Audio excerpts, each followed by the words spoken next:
చాలా కంట్రీలు ఇప్పుడు Iran, Israel, Russia, Ukraine, India, Pakistan చాలా మనం చూసాం. రానున్న రోజుల్లో కూడా సెకండ్ వరల్డ్ వార్ తర్వాత ఇదే one of the biggest war అవుతుంది అంటున్నారు. ఇప్పుడు అది చూసారు, షిప్ని కూడా కొలాప్స్ చేశారు వాళ్ళు.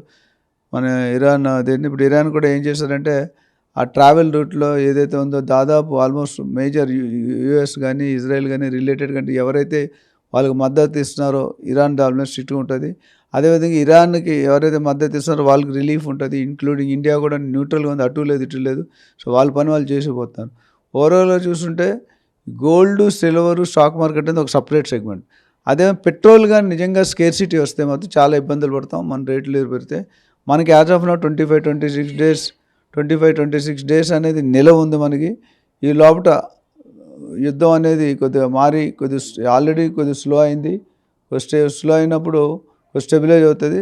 అండ్ వీళ్ళు కూడా ఇరాన్ కూడా మద్దతుదారులు పెరుగుతున్నారు కాబట్టి డెఫినెట్గా ఇద్దరికి మధ్య ఒక ఈక్వేషన్ అనేది ఫామ్ చేసి ఇద్దరిని వార్ క్లోజ్ చేసినట్టు ప్రయత్నాలు జరుగుతున్నాయి చాలా కంట్రీస్ నుండి.